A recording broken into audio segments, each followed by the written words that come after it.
I'm Brenda Morris, and I went vegan back when I was 18 years old. My first experience, the first time I ever met a vegetarian in my life, I was 16 years old, and I worked at a pizza place.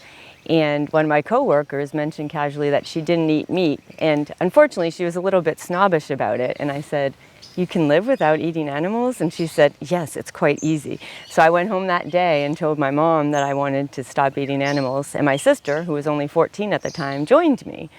And I never realized how lucky I was to have someone do it with me, but all growing up, for the last 30 years, my sister and I went veg initially and then vegan 2 years later in college.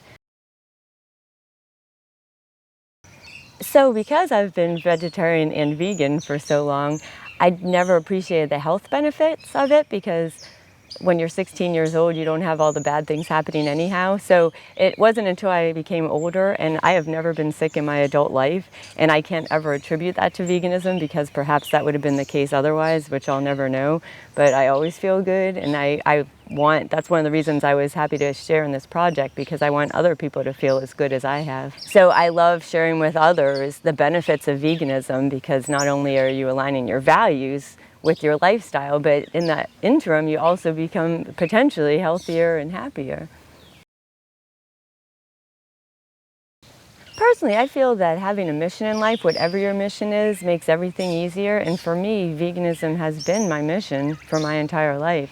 Having a reason to get up in the morning, have a reason to do things that you might not feel like doing it. I remember one time, it was in the middle of planning for the VegFest, and a school wanted a volunteer to come and talk to parents about going vegan and healthy eating, and I didn't want to go. I wasn't in the mood, I was burnt out, and I went begrudgingly, and I had the time of my life. Everyone was so appreciative, because it's a message a lot of times you're not going to get from the media and from other people, because there's no money to be made in sharing eating healthy food. So I took a very negative attitude, and it flipped when I saw how great people were to hear that message and to be part of a movement again. So I feel like being part of a movement has been a big part of my life, and I don't know that other people who aren't in the movement appreciate it until they meet us and they say, "Gosh, I would like to be part of this, if nothing else for the social aspect and to have a common mission."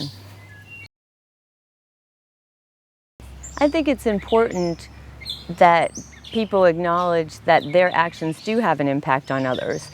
Because one of the things I think people feel offended by when they say, "Why do you mind if I'm not vegan, if I don't share your values, I don't bother you about yours," but their actions actually do have an impact on others. To forget that big piece is huge, because we're all drinking water that is polluted by animal agriculture, and we all are sharing an experience with fellow beings, animals and otherwise, that if you choose to eat them, it does affect your fellow man. I think if as society we acknowledge that all life is important and beautiful, that it's good for your neighbors. For years I focused on ethics exclusively, and I feel that I didn't do the best job in doing that, because people wanted to say what's in it for me. So one of my favorite hobbies has been giving out tofurkey for the last 20 years. And I love when people who never thought they would want to have vegan food try it for the first time, and they look shocked that this is vegan. So it's great for them to make the connection. And I go through the spiel that this is not an apple. I'm not saying that every vegan food is healthy, but if you're looking to transition, it's wonderful to know that any craving you have today can be satisfied with a vegan alternative. So anytime there's a health fair, we can tie into the aspects of this vegan sausage doesn't have any cholesterol, no saturated fats, and I think that message is becoming more common. But when we were doing this 20 years ago, people didn't know these alternatives existed. And they've obviously come a long way as of late. Then also, if you had the environmental field, we would still show up for Earth Day and give out the vegan sausages. And again, people love hearing that they're not having as much of an impact on the environment by eating these foods. I've been part of the Vegetarian Society for 20 plus years, and I'm also the organizer of the meetup group. And I think it's so important to have a a community of people that supports you. I've been blessed to have a family that supports me, but I've found out through organizing meetups that not everybody has that. And I feel like that's one of the reasons a lot of times people try going vegan, it doesn't stick because they have no support at home, they don't have anybody who gets it. Where I always had my sister and my parents, but people who don't have that, they come to meetup, and it's so nice to feel like you're at home with other people who get it. If they say, I saw a fly today and I didn't swat it, I carried it outside, you're not going to be laughed at.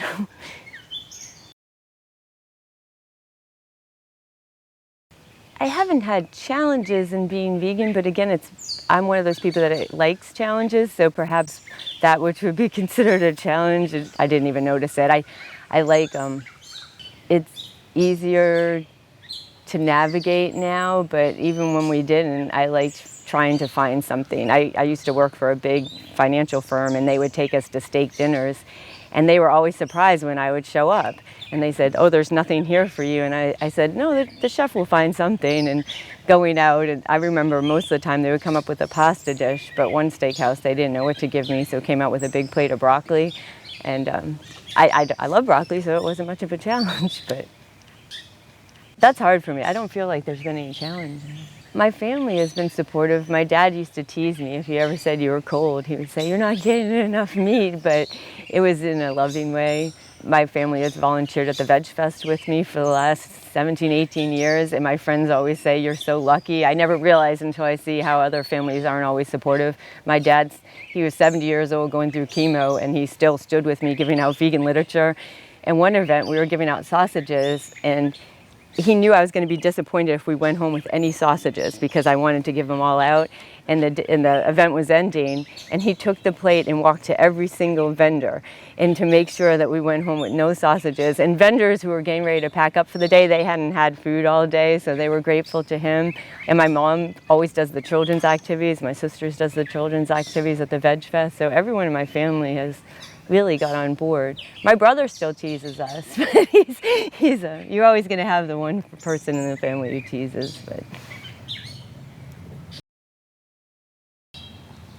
my biggest regret is when I went vegan, I was a hateful vegan. I was upset that other people didn't get it, and that came through. And it wasn't until my baby brother said to me, he said, I will never go vegan because of people like you.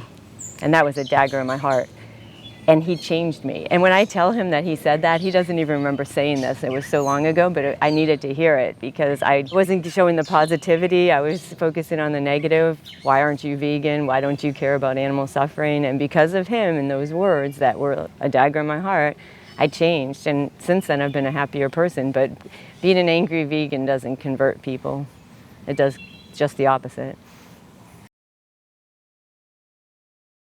I think a lot of times people start off so excited about going vegan, they meet someone, they see a film, something clicks with them, and they are very enthusiastic, but then as time goes by and they don't have a community of support, their passion falls by the wayside. And that's one of the reasons I love organizing the meetup group, because again, you have a community of people that can help support you. And I know at Thanksgiving when family go home, if anyone's giving them a hard time, they can text each other and let each other know, all right, someone's teasing me about this, what am I going to do? Or just count to 10. But to have that community support, I feel is vital, because it's really hard to do it on your own. And I feel like a lot of people I've met over my life did it by themselves. And I had my sister, and I don't think I appreciated growing up how lucky I was to have someone who was on the journey with me. I am the most boring eater. When I worked at a big brokerage firm years ago and everyone was afraid of getting laid off, they said, if we lose our jobs, we're going to have to eat like Brenda does. I love rice and beans. I could live on quinoa and beans. That's my staple. I will eat every day to my heart's content, but I mix it up and put different vegetables in it, different sauces in it. But I've been eating, quinoa and or rice every day for probably 30 plus years. And I'll go out to eat with my friends to be social, and I'll have a veggie burger. I'll eat the latest and greatest, but I always migrate back to my foods, and that's what makes me happiest. I think find someone who you can have as a mentor, and if there's no one in your immediate social groups, there's coaches nowadays where you can have someone to help you along the journey.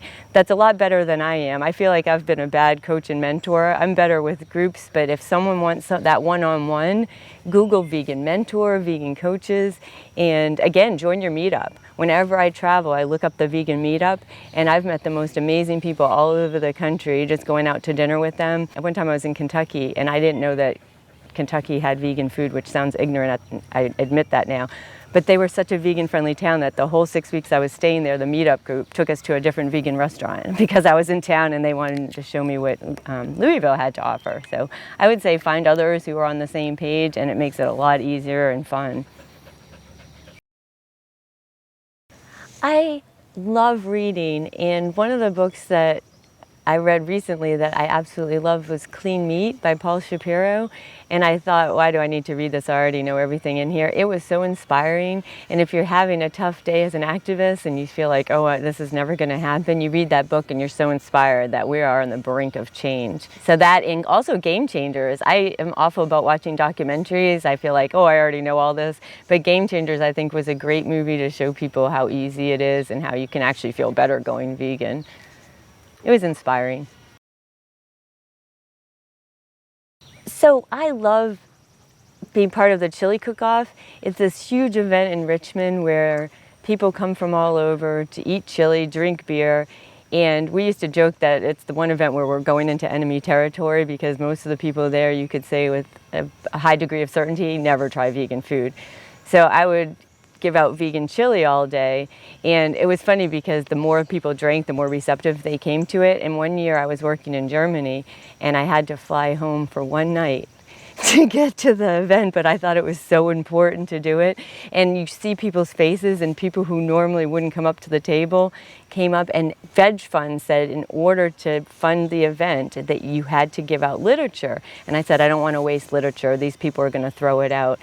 And I was so wrong. It was one of my happiest things to see every single person who was offered literature when they took the vegan chili sample, all took the literature as well. So I felt like that was, again, people who normally aren't going to look up Game Changers, they're not going to read Clean Meat, they were at this event to have fun and exclusively, and they all wanted the literature. So when we started doing the Veggie Fest 17 years ago, one of my cousins, my very close cousin, she used to tease us. She said, Veggie Fest, what do? March around a park with carrots? And she actually would tease me so much that she sent me slippers in the mail that were of carrots. Cut to so many years later, Audra now coaches vegans, has 2 vegan babies, and she's like one of my biggest supporters in everything I do activism-wise, and now she's doing it herself. But she went from completely teasing everything to do with what we did activism-wise to becoming one of our biggest cheerleaders. I would never eat another animal. Never, never, never. It's been 30 years. There'd be no reason for it. I think people automatically assume if you're vegan, you're an animal person. And while I am a 100% animal person now, for the first 30, 40 years of my life, I was not. It wasn't until I adopted Ginny. And people would say, oh, you must love dogs and cats. And I would be, hands off, get your dogs off of me. Your dog is drooling on me. And I would say, I respect their right to live, but I don't need to be around them to respect their right to live. And until she changed my life. So I think it's really good for people who are not quote unquote animal people by nature to all of a sudden have that consciousness awoken in them. Today, I feel like it's so important to remember that we're all in this together and there's not us and them. And I was talking to somebody the other day and they were complaining about everyone on unemployment benefits not working. I said, be careful what you say because you've been one of those people, I've been one of those people, and I think that can happen with vegans and meat eaters, and I know I've been guilty of it, where us and them is different, and anytime you do that, you're hurting yourself and you're especially hurting others because there isn't us and them, we are all one. I love Gandhi's quote about the progress of a nation depends on how we treat animals, and I put that on every social media blog I can as a response when someone's saying something anti-vegan. I say, well, we need to raise the bar for our whole world because, as Gandhi said, it's important for civilization.